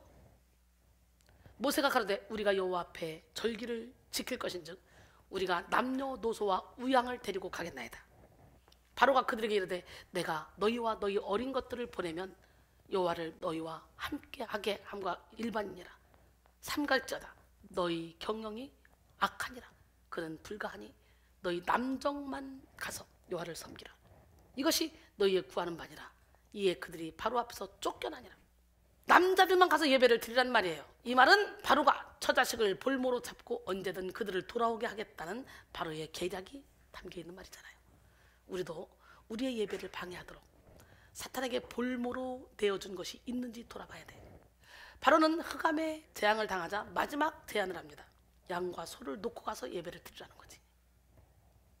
출애굽기 10장 24절 26절 바로가 모세를 불러서 이르되 너희는 가서 여호와를 섬기되 너희 양과 소를 머물러 두고 너희 어린 것은 너희와 함께 갈지니라. 모세가 가로되 왕이라도 우리 하나님 여호와께 드릴 희생과 번제물을 우리에게 주어야 하겠고 우리의 생축도 우리와 함께 가고 한 마리도 남길 수 없으니 이는 우리가 그 중에서 취하여 우리 하나님 여호와를 섬길 것이며 또 우리가 거기 이르기까지는 어떤 것으로 여호와를 섬기는지 알지 못함이니이다 그랬어요. 다 가져가서 그 중에 봐가지고 상황 보고 거기서 뽑아서 섬겨야 되니까 어떤 것을 들을지 모르니까 다 가져가겠다 이거야. 모세 똑똑해. 이 제안은 희생 제사를 드릴 제물을 놓고 가라는 거죠. 헌신과 희생이 없는 예배를 의미하는 거예요. 바로의 제안은 그 어느 것 하나도 하나님의 뜻과 맞지 않고 온전하지 않은 예배입니다. 세속주의적, 편리주의적, 인본주의적 예배죠. 근데 오늘날 이렇게 세속주의적, 편리주의적, 인본주의적 예배를 드리고 있는 교회들이 많다는 거예요. 참으로 안타깝습니다. 철저히 교회는 신본주의로 가야 돼요. 인본주의로 가서 뭐예요? 하나님은 영인데 영이 열리지 않으면 하나님을 볼 수도 없고 알 수도 없고 느낄 수도 없는데 하나님의 성경, 말씀은 성령의 감동으로 된 것인데 힘으로 되지 않는 것, 능으로 되지 않는 것 오직 여호와의 영으로 된다 그랬잖아요. 하나님의 영이 없이 무슨 성경을 보고 무슨 신앙생활을 해. 안타깝죠. 하나님의 뜻과는 상관이 없는 인간 중심의 예배를 말하는 거예요. 이런 예배는 그럴싸한 형식으로 예배의 모양은 갖출지 몰라도 하나님의 관점에서는 완전히 오염된 예배요 외식적인 예배입니다. 결국 바로는 끝까지 이스라엘 백성들은 보내주지 않다가 마지막 장자의 재앙을 당하고 나서야 이스라엘 백성들을 보내잖아요. 그러나 얼마 지나지 않아서 애국 군사들을 보내서 이스라엘 백성들을 쫓게 했죠. 전능하신 하나님은 홍해를 갈라서 이스라엘 백성들이 마른 땅처럼 바다를 지나가게 하셨고 애국 군사들은 그 바다에 수장되게 하셨는데요. 그만큼 예배를 방해하는 바로의 집착은 끈질긴 거였어요. 오늘날에도 악한 사단은 끈질기고 집요하게 예배를 방해합니다. 하나님이 명령하시는 대로가 아니라 우리가 편한 대로 예배 드리도록 조종하며 예배를 오염시키려고 합니다. 그러므로 우리는 정신 차리고 예배를 오염시키려고 하는 사탄의 간계를 분별하고 오직 하나님의 뜻을 따라 예배해야 됩니다. 이스라엘 백성들을 출애굽시키신 하나님은 이스라엘 백성들을 계속해서 예배하는 삶을 살도록 인도하셨습니다. 하나님이 명령하신 절기마다 예배하게 하셨고 절기 외에도 상번제를 통해 예배하게 하셨습니다. 상번제는 말 그대로 항상 우리 교회처럼 항상 드리는 예배입니다. 구약의 상번제는 매일 아침과 저녁에 한 번씩 희생의 번제를 드리도록 되어 있었습니다. 아침에 드리는 제사는 하루의 일과를 하나님과 함께 시작한다는 의미에서 하나님께 감사의 기도를 올리는 것이죠. 우리가 말하면 새벽 기도라고 할 수 있겠죠. 저녁에 드리는 제사는 하루 일과를 마치면서 하루를 결산하고 하나님께 감사와 영광을 올리는 것이었습니다. 한마디로 상번제의 의미는 하나님과의 동행이었어요. 언제나 하나님과 동행했던 노아와 에녹처럼 삶의 매 순간에 하나님과 동행하는 것이 하나님이 원하시는 예배였습니다. 하나님과의 동행은 하나님의 생각이 내 생각이 되고, 하나님의 마음이 내 마음이 되고, 하나님의 꿈이 나의 꿈이 되어지는 영광스러운 일입니다. 그러나 우리의 힘으로는 결코 하나님과 하나가 될 수 없어요. 우리는 예배를 통해서 하나님의 뜻에 초점을 맞추게 되고, 예배를 통해서 하나님의 뜻대로 살아갈 수 있는 힘을 공급받게 됩니다. 그래서 초대교회도 날마다 예배하며 하나님의 뜻을 이루는 일에 힘썼어요. 사도행전 2장 42절 47절 보니까 그들이 사도의 가르침을 받아 서로 교제하며 떡을 떼고 오로지 기도하기를 힘쓰니라. 사람마다 두려워하는데 사도들로 말미암아 기사와 표정이 많이 나타나니 믿는 사람이 다 함께 있어 모든 물건을 서로 통용하고 또 재산과 소유를 팔아 각 사람의 필요에 따라 나눠주고 날마다 마음을 같이하여 성전에 모이기를 힘쓰고 집에서 떡을 떼며 기쁨과 순전한 마음으로 음식을 먹고 하나님을 찬미하며 또 온 백성에게 칭송을 받으니 주께서 구원받는 사람을 날마다 더하게 하시니라. 할렐루야. 오늘 우리는 이 세대의 타락하고 변질된 예배를 정화시켜서 예배의 본질을 회복시켜야 됩니다. 신비주의에 오염된 예배를 정화시키고 형식주의에 오염된 예배를 정화시켜서 영과 진리로 예배를 드려야 됩니다. 예배의 오염이 초래하는 결과는 실로 무서운 것입니다. 오늘 본문인 이사야 1장에서는 하나님께서 택한 백성인 유다를 심판하시는 이유가 적혀 있는데 그 직접적인 이유가 바로 예배에 있습니다. 하나님은 유다 백성들의 예배가 오염된 예배이기 때문에 그들을 심판하시겠다고 말씀하셔요. 예배의 모습은 곧 삶의 모습이고 예배의 중심은 곧 삶의 중심입니다. 유다 백성들은 예배에 실패함으로 삶이 혼탁해지고 영혼과 마음이 부패하는 데까지 이르게 되었습니다. 예배에 실패했기 때문에 인생이 죄에 파묻혀서 심판의 자리까지 가게 됐죠. 그렇다면 유다 백성들은 어떻게 예배를 드렸기에 하나님의 책망을 받았을까? 유다 백성들은 무수한 재물을 아낌없이 바치면서 예배를 드렸죠. 수량과 번제와 살찐 짐승의 기름으로 아주 화려하게 예배를 드렸습니다.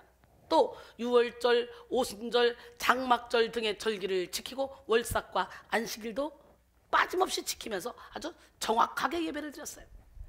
오늘날 치자면 엄청난 예물을 드리면서 모든 예배에 빠지지 않고 참석하는 것과 같습니다. 그런데 하나님은 그 엄청난 재물을 바치면서 수많은 예배를 드렸던 유다 백성들의 예배가 싫다는 거예요. 그들의 예배가 하나님께 무거운 짐이 되고 지기에 곤비하다는 거예요. 여러분의 예배가 그렇지 않습니까? 여러분 자신을 돌아봐야 돼요. 그래서 그들의 예배가 하나님께 소용이 없다고 하시면서 많이 기도해도 듣지 않겠다고 하셨습니다. 왜 그랬을까요? 오늘 본문에는 유다 백성들의 예배에 대한 하나님의 본심이 적나라하게 나타나 있습니다. 우리는 오늘 말씀을 통해 어떤 예배가 하나님이 싫어하시는 오염된 예배인지 깨달아야 돼요. 유다 백성들의 오염된 예배, 첫 번째, 인간의 공로를 내세우는 예배는 오염된 예배입니다. 이사야 1장 11절에 여호와께서 말씀하시되 너희의 무수한 재물이 내게 무엇이 유익하뇨? 나는 수량의 번제와 살찐 짐승의 기름에 배불렀고 나는 수송아지나 어린 양이나 수점소의 피를 기뻐하지 않으라 그랬어요.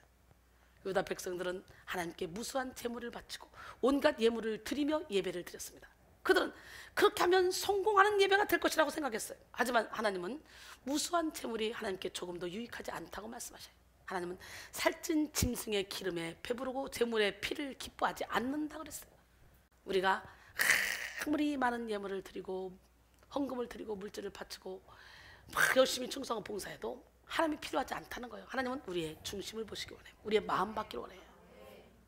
그래서 하늘의 상급을 쌓으라는 것, 물질을 쌓으라는 것은 물질이 있는 곳에 네 마음이 있기 때문에 우리의 마음 상태를 보려고 네 재물을 하늘에 쌓아두라고 마태복음 6장 19절로 21절까지 그렇게 말씀하시잖아요. 너희를 위하여 재물을 땅에 쌓아주지 말라. 거기는 좀과 통둑이 하며 도둑이 구멀되고 도둑질하느라.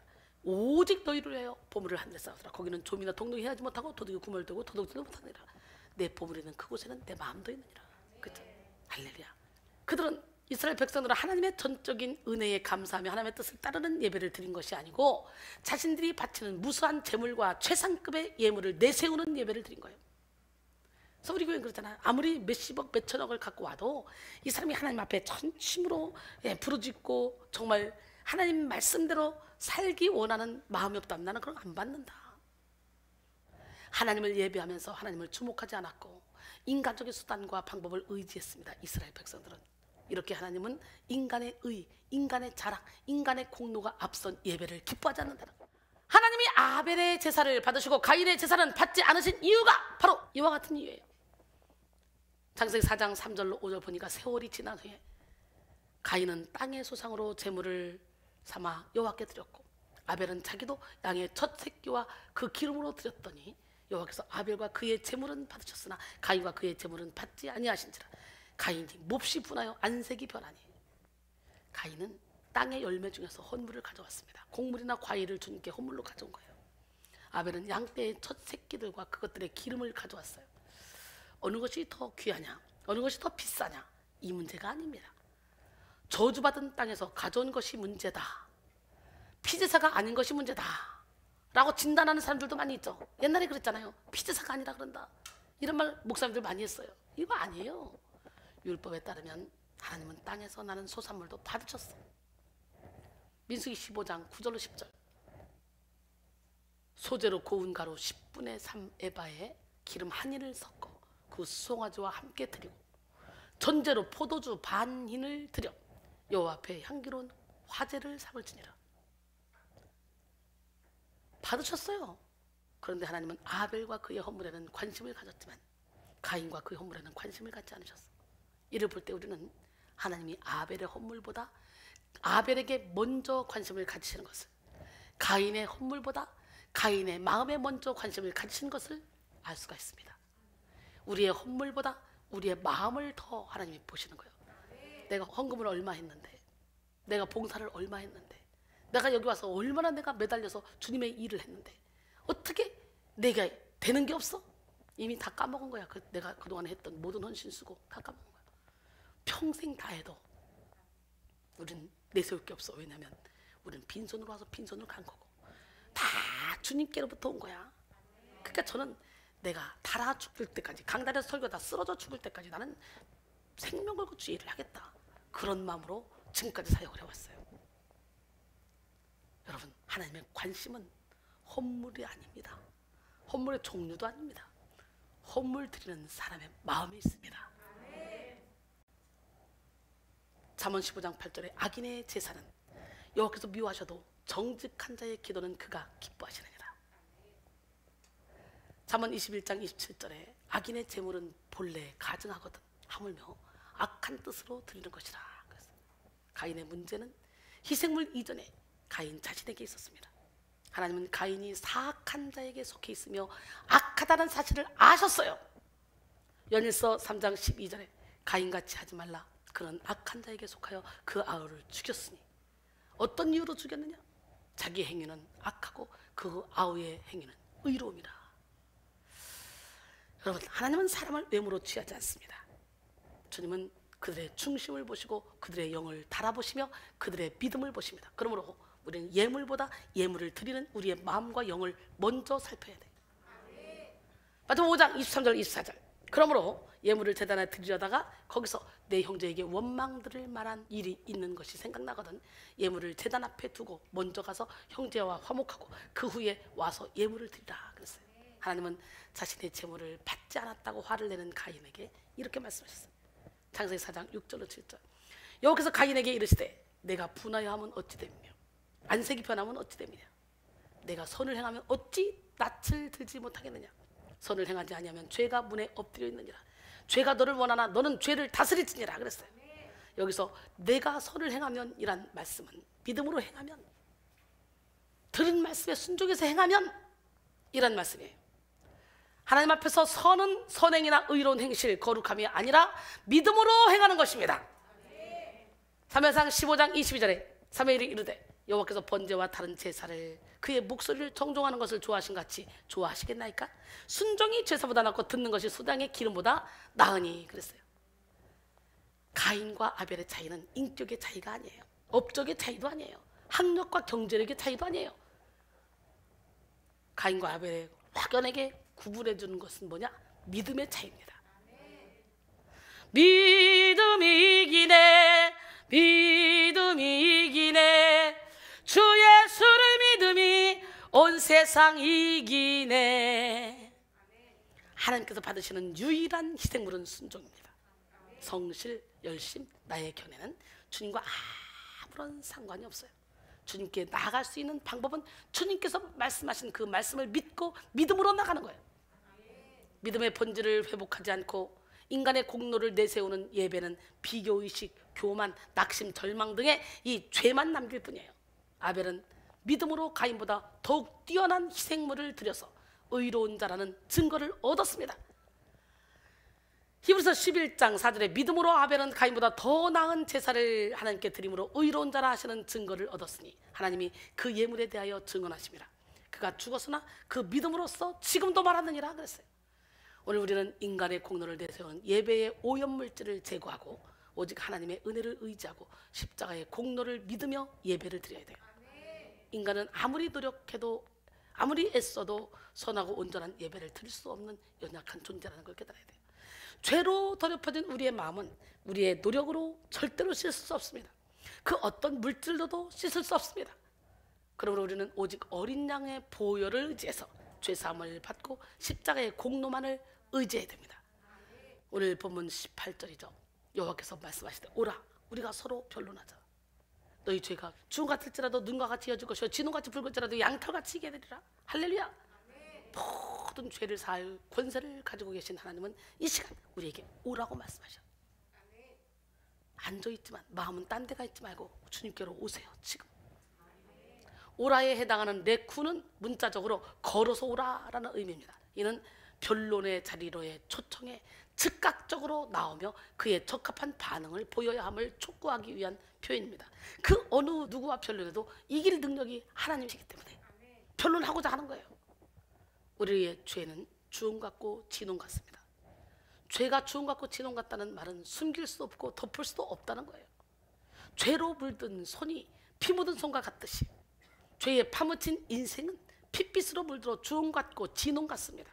그래서 우리가 죄를 안 지은 척 덮으려고 해도 죄는 주홍처럼 드러나게 되어 있습니다. 하나님께서는 바로 이와 같은 죄인들에게 오라고 말씀하셔요.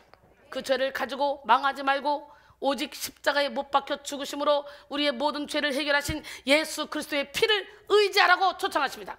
하나님께서는 그 부르심에 응답하여 나오는 모든 사람들의 주홍 같고 진홍 같은 죄악을 십자가의 피로 씻어 눈같이 양털같이 희게 하실 것입니다. 주홍과 진홍은 둘 다 짙은 붉은색을 떠올리게 하는 이미지를 지니고 있는 반면에 눈과 양털은 둘 다 백옥처럼 하얀 색조를 떠오르게 하는 이미지를 지니고 있죠. 여기서 붉은색의 이미지는 흉악한 죄를 많이 지어서 그 죄의 흔적이 도저히 사라지지 않을 것이라는 그런 의미를 전달하는 반면 흰색의 이미지는 죄의 흔적이 깨끗하게 사라진 것이라는 의미를 전달한 것입니다. 여기서 바로 이 시간 여러분 모두가 자기 공로를 다 내려놓고 오직 주님의 은혜에 기뻐하며 감사함으로 예배의 정화를 이루어 하나님의 허락하시는 순전하고 완전한 복을 누리시기를 바랍니다. 마음이 없이 형식만 앞세우는 예배는 오염된 예배입니다. 오늘 본문 이사야 1장 12절 14절 너희가 내 앞에 보이러 오니 이것을 누가 너에게 요구하였느냐. 내 마당만 밟을 뿐이니라. 헛된 재물을 다시 가져오지 말라. 분향은 내가 가증히 여기는 바요 월삭과 안식일과 대회로 모이는 것도 그러하니 성회와 아울러 악을 행하는 것을 내가 견디지 못하겠노라. 내 마음이 너희의 월삭과 정한 절기를 싫어하나니 그것이 내게 무거운 짐이라. 내가 지기에 곤비하였느니라. 그랬어요. 유다 백성들은 수많은 절기를 철저히 지키며 빠짐없이 예배를 드렸습니다. 그러나 마음이 없는 예배를 드렸어요.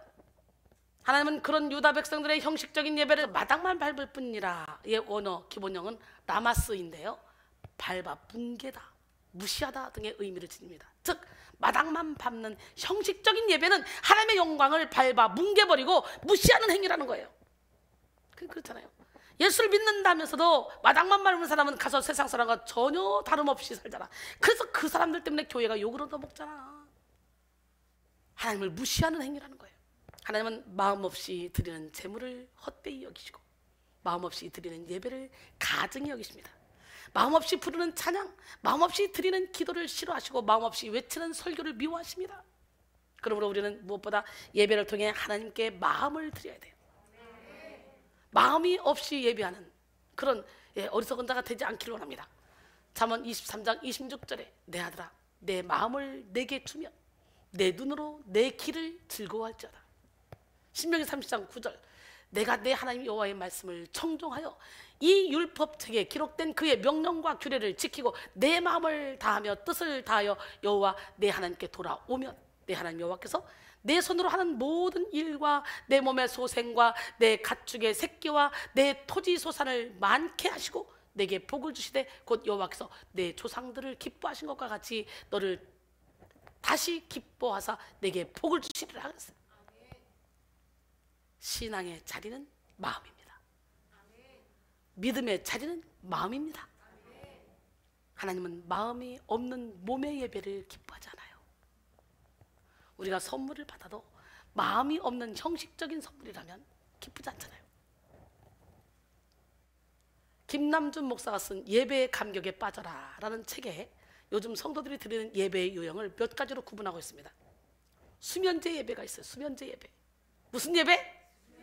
말 그대로 처음에 졸음으로 시작해서 죽떨 때까지 졸음으로 끝납니다. 그 다음에 맥 빠진 예배가 있어요. 예배 시간 내내 시계반들만 봅니다. 그러다가 끝나요. 그 다음에 독서 예배가 있습니다. 설교는 외면하고 성경을 읽거나 주보를 읽으면서 시간 때우는 예배를 드려. 그런 사람 있지요. 아니 설교하고 있는데 성경을 왜 읽어? 주보를 왜 봐? 기억상실증 예배도 있습니다. 설교 시간에 다른 생각을 하느라고 제목 하나 기억하지 못한 채 끝나버리는 예배. 그 다음에 감각 예배도 있는데요. 주님과의 만남은 없고 그저 기분 전환에 초점이 맞추어진 예배를 말하는 거예요. 감동 예배도 있어요. 그리고 감동 예배를 드릴 때잖아. 자신이 예배 드리는 것에 신경 쓰지 않고 다른 사람들이 예배 드리는 것에만 신경 써. 감독하는 예배. 저 사람 왜 다리를 꼬고 예배 드리는 거야? 왜 저 사람 고개를 숙이고 예배 드리는 거야? 이렇게. 시어머니 예배가 있어요. 예배 시간 내내 다른 사람들이 예배 드리는 것이 마땅치 않아서 이건 이렇게 해, 저건 저렇게 해. 고개 들어. 이거 봐. 간섭하는, 잔소리하는 예배. 우리는 심령을 감찰하시는 주님께 마음의 중심을 내어드려야 돼요. 잠언 16장 2절에 사람의 행위가 자기 보기에는 모두 깨끗하여도 여호와는 심령을 감찰한대요. 9절에 보니까 사람이 마음으로 자기 길을 계획할지라도 그 걸음을 인도하시는 이는 여호와시래. 여러분의 인생길 주님께 맡겨보세요. 하나님은 우리의 상하고 병든 마음을 기뻐 받으십니다. 시편 51편 17절에 하나님께서 구하시는 제사는 상한 심령이라. 하나님이요 상하고 통회하는 마음을 주께서 멸시하지 아니하시리다 그랬어요. 상한 심령은 자신의 범죄로 인해 하나님과의 관계가 단절되고 파괴된 결과 자신의 영혼이 갈기갈기 찢겨서 몹시 상한 상태를 의미합니다. 다시 말해 상한 심령은 자신이 범죄한 것에 대해 애통해하는 마음이며 자신의 죄 문제를 스스로 해결할 수 없다는 인식 아래 하나님께 전적으로 매달리는 마음입니다. 하나님은 이런 상한 심령을 기뻐하십니다. 마태복음 5장 3절에 심령이 가난한 자는 복이 나니 천국이 그들의 것이며. 할렐루야. 이사야 66장 2절에 무릇 마음이 가난하고 심령에 동해하며 내 말을 듣고 떠는 자 그 사람은 내가 돌보려니와 그랬어요. 시편 50편 15절에 환난 날에 나를 부르라. 내가 너를 건지리니 네가 나를 영화롭게 하리라. 그러므로 우리는 모든 시선과 가식의 옷을 벗고 먼저 마음 가죽을 베어서 순수한 마음의 중심으로 예배를 드려야 돼. 이 시간 여러분 모두가 마음 가죽을 베고 회칠한 무덤을 파헤쳐서 가장 진실한 마음으로 하나님께 나가기를 원합니다. 겉과 속이 같은 사람이 돼야 돼요. 마태복음 23장 25절로 28절 화 있을진저 외식하는 서기관들과 바리새인들이여 잔과 대접의 겉은 깨끗이 하되 그 안에는 탐욕과 방탕으로 가득하게 하는도다. 눈먼 바리새인이여 너는 먼저 안을 깨끗하라. 그래야만 겉도 깨끗하리라. 화 있을진저 외식하는 서기관들과 바리새인들이여 회칠한 무덤 같으니 겉으로는 아름답게 보이나 그 안에는 죽은 사람의 뼈와 모든 더러운 것이 가득하도다. 이와 같이 너희도 겉으로는 사람에게 옳게 보이되 안으로는 외식과 불법이 가득하도다. 그리고 33절에 보니까 뱀들아, 독사의 새끼들아, 너희가 어떻게 지옥의 판결을 피하겠느냐 그랬어요.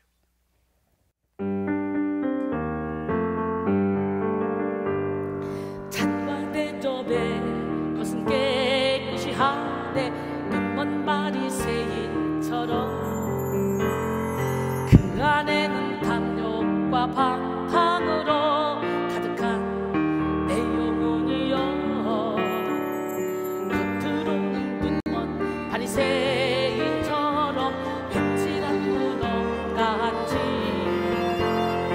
이렇게 보이지만 안으로는 외식이 가득한 내 영혼이여. 너희는 먼저 안을 깨끗이 하라. 너희는 먼저 안을 깨끗이 하라. 말씀하신 주님의 명령대로 살기 원하네. 긍휼이 풍성한 내 주님이여, 사랑이 풍성한 내 주님이여. 너희는 먼저 안을 깨끗이 하라. 너희는 먼저 안을 깨끗이 하라. 말씀하신 주님의 명령대로 살기 원하네. 긍휼이 풍성한 내 주님이여, 사랑이 풍성한 내 주님이여. 내 안에 거하여 주인이 되어 예수답게 하옵소서. 내 안에 거하여 깨끗게 하사 열매 맺게 하옵소서. 내 안에 거하여 주인이 되어 예수답게 하옵소서. 내 안에 거하여 깨끗게 하사 열매 맺게 하옵소서.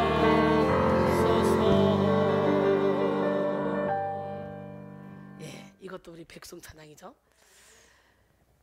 이제 설교하면서 설교에 맞는 가사로 이렇게 작사를 해서 계속 찬양을 만들어 하면 찬송 중에 하나님이 막 일할 거 아니에요. 이런 지혜를 하나님이 주시네요. 얼마나 감사한지. 우리 김영국 강하은 또 이렇게 작곡도 잘하고, 마당만 밟는 형식적인 신앙이 아니라 지성소의 깊은 곳까지도 임하는 하나님의 임재를 누리시기를 바랍니다. 에르미야 4장 4절에 유다인과 예루살렘 주민들아, 너는 스스로 할례를 행하여 너희 마음 가족을 베고 나 여호와께 속하라. 그리하지 않으면 너희 악행으로 말미암아 나의 분노가 불같이 일어나 사르리니 그것을 끌 자가 없으리라 그랬어요. 요엘서 2장 13절로 14절 보니까 너희는 옷을 찢지 말고 마음을 찢고 너희 하나님 여호와께로 돌아올지어다. 그는 은혜로우시며 자비로우시며 노하기를 더디하시며 인애가 크시사 뜻을 돌이켜 재앙을 내리지 아니하시라니. 주께서 혹시 마음과 뜻을 돌이키시고 그 뒤에 복을 내리사 너희 하나님 여호와께 소제와 전제를 드리게 하지 아니하실는지 누가 알겠느냐. 그러니까 우리가 죄를 졌을 때 마음가짐을 찢고 회개하면 주님께서 응답으로 소제를 드리게 한다는 거지. 한마디로 뭐예요? 인구조사해서 7만 명이 막 전염병으로 죽어갈 때 아라우나의 타작마당에 가서 번제를 드려라. 그럴 때 이거로 드리시옵소서. 아니다, 재물 없이는 내가 드리지 않겠다. 은 50냥 주고 사서 탁 드렸는데 그 자리가 예루살렘 성전이 됐잖아. 할렐루야. 세 번째로, 죄를 버리지 않고 선을 행하지 않는 예배는 오염된 예배야. 버려야 돼. 죄 가지고는 갈 수 없어. 유다 백성들은 예배를 드리면서 동시에 삶 가운데서 악을 행하며 살았어요. 본문 10절에 보니까 너희 소돔의 관원들아, 여호와의 말씀을 들을지어다. 너희 고무라의 백성아, 우리 하나님의 법에 귀를 기울일지어다 그랬어요. 이 말씀을 보면 유다의 관원들이 소돔의 관원으로, 유다의 백성들이 고무라의 백성으로 지칭되었어요. 기가 막히죠. 소돔과 고무라. 소돔과 고무라는 부패와 타락의 상징이잖아. 특별히 이 도시들은 성적인 부분에서 극도로 부패했습니다. 소돔 사람들을 의미하는 소도미트라는 영어 단어가 동성연애, 성적으로 부패한 사람들을 동시에 의미하는 것도 그러한 이유 때문이죠.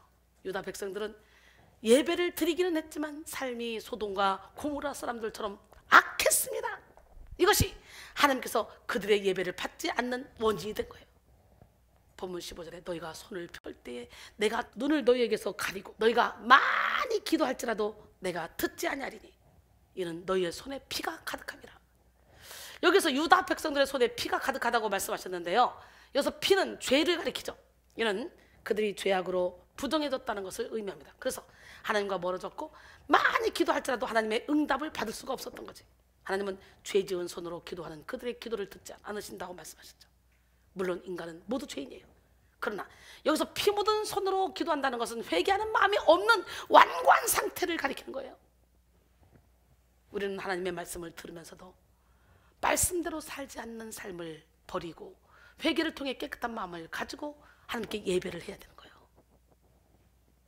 오늘 본문 16절에 너희는 스스로 씻으며 스스로 깨끗하게 하여 내 목전에서 너희 악한 행실을 버리며 행악을 그치라 그랬어요. 할렐루야. 야고보서 4장 8절에 보니까 하나님을 가까이 하라. 그러면 너희를 가까이 하시리라. 죄인들아 손을 깨끗이 하라. 두 마음을 품은 자들아 마음을 성결하게 하라. 할렐루야. 오늘 마음을 성결하게 하는 시간이 되길 원해요. 그러므로 그들이 하나님과의 관계를 회복하고자 한다면 먼저 죄로 부정해진 자신을 씻어야만 했습니다. 죄로 부정해진 마음은 회개를 통해서만 해결될 수 있습니다. 그래서 주님은 오늘 본문 16절에서 회개를 촉구하고 계시는 거예요. 참된 예배는 삶에서 열매를 맺는 예배예요. 오늘 우리 은혜의 강가로 가서 우리의 죄악을 다 씻어버립시다. 십자가의 강가로 가서 우리의 죄악을 씻어버립시다. 할렐루야.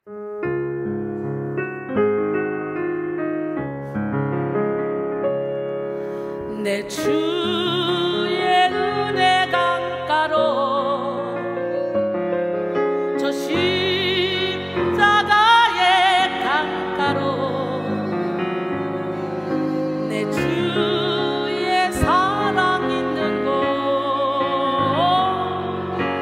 내 주의 강가로 파란 나의 영혼을 생수로 가득 채우소서. 피곤한 내 영혼에 내 주의 은혜 강가로 저 십자가의 강가로 내 주의 사랑 있는 곳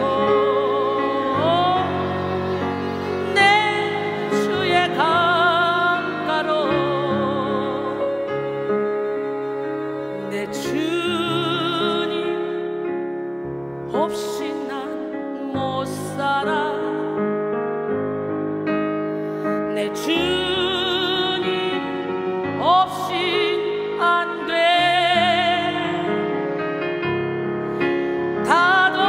닷없는 배처럼 흔들려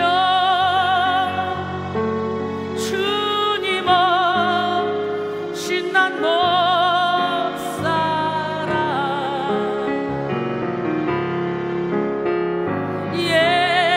예수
십자가에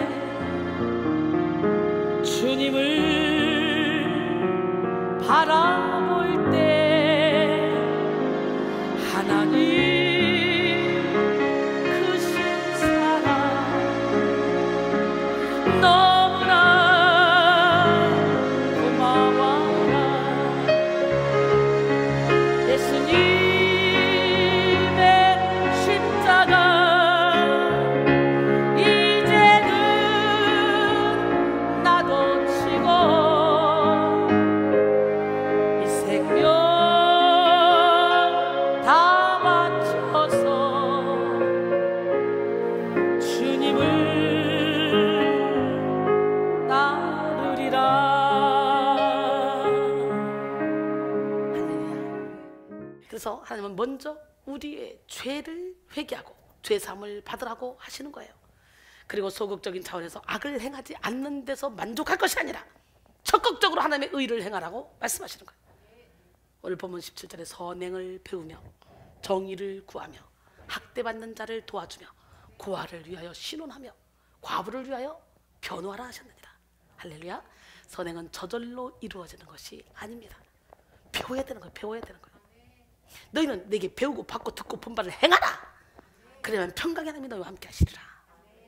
빌립보 4장 9절을 말씀하시죠. 배우며에 해당하는 리무드의 원형 라마드는 반복된 학습이나 노력 등을 통해서 무언가를 익히는 것을 의미하는데요. 바람직한 일, 올바른 일을 삶의 현장 속에서 반복해서 행하여 그것을 습득하도록 하라는 그런 의미입니다. 또한 공의도 배워야 됩니다. 공의도 저절로 이루어지는 것이 아닙니다. 구할 때 주어지는 거예요. 우리는 하나님의 능력을 공급받아서 학대받는 자를 도와주고 고아를 위하여 신원하며 과부를 위하여 변호해야 돼요. 성령으로 말미암아 거룩한 삶, 성화된 삶, 영혼을 살리는 삶을 살아야 된다는 거예요. 기독교 신앙은 우리의 삶과 동떨어진 뜬구름 잡는 신앙이 아닙니다. 참된 영성은 세상에서 빛을 바람으로 많은 사람들이 그 빛을 보고 하나님께 영광을 돌리게 하는 영성입니다. 진정한 영성은 예배와 기도, 말씀과 찬양에 최우선순위를 두지만 삶에서도 균형 잡힌 성령의 열매를 맺습니다. 그러므로 오늘 우리의 믿음은 반드시 삶에서 증거되어지고 현실에서 열매로 나타나야 합니다. 야고보서 2장 14절로 17절. 내 형제들아, 만일 사람이 믿음이 인도를 하고 행함이 없으면 무슨 유익이 있으려? 그 믿음이 능히 자기를 구원하겠느냐? 만일 형제나 자매가 헐벗고 일용할 양식이 없는데 너희 중에 누구든지 그에게 이르되 평안히 가라, 덥게 하라, 배부르게 하라 하며 그 몸에 쓸 것을 주지 않냐면 무슨 유익이 있으려? 이와 같이 행함이 없는 믿음은 그 자체가 죽은 것이라 했어요.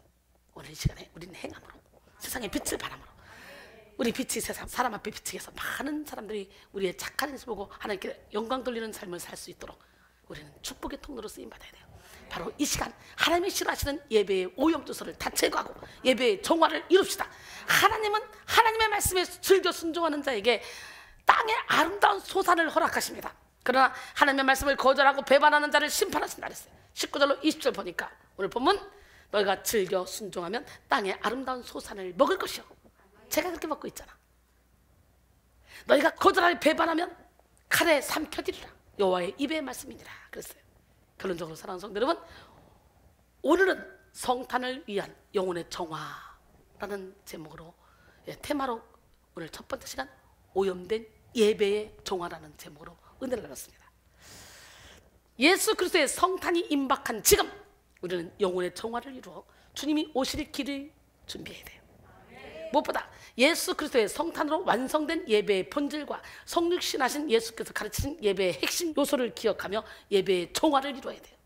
인간의 공로를 내세우는 오염 요소를 제거하고 마음이 없는 형식적인 예배의 오염 요소를 제거하고 죄를 버리지 않고 선을 행하지 않는 오염 요소를 제거하며 예배의 정화를 이루어야 됩니다.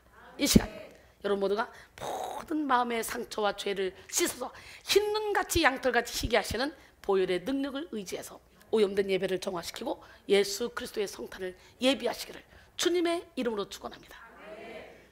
함께 찬양하며 은혜를 받습니다. 아무도 누구도 내 아픔 모르고 그저 외면했었네. 하지만 단 한 번 내 모습 이대로 그저 사랑하셨네. 내 생각 가지고 욕심고 살았던 내게 찾아오셨네. 내 인생 주님께 온전히 맡기니 나를 고쳐주소서. 성령이여 성령의 능력으로 온전히 날 만져주소서.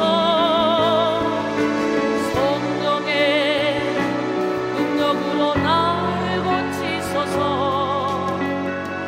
내가 낫겠나이다. 주여 주님의 손으로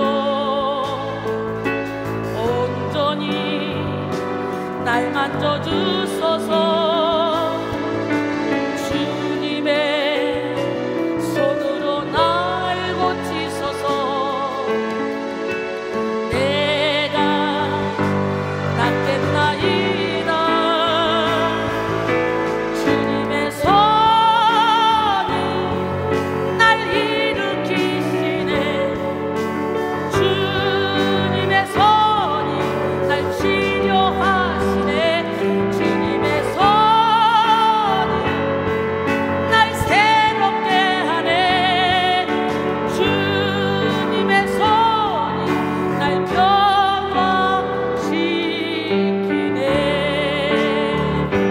주님의 손이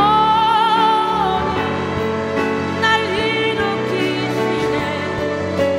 주님의 손이 날 치료하시네. 주님의 손이 날 새롭게 하네. 주님의 손이 날 변화시키네.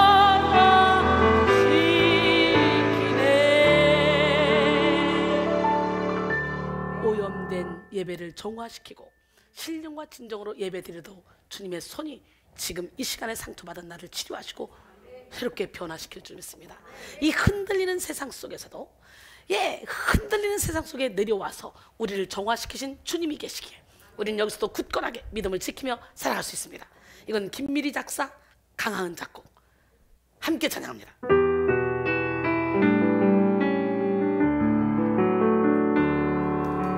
흔들리는 세상 속에서 이리저리 흔들리려 하네. 흔들리는 세상 속으로 내려오신 구원자 예수. 쓰러지고 무너진 우리 이름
줬고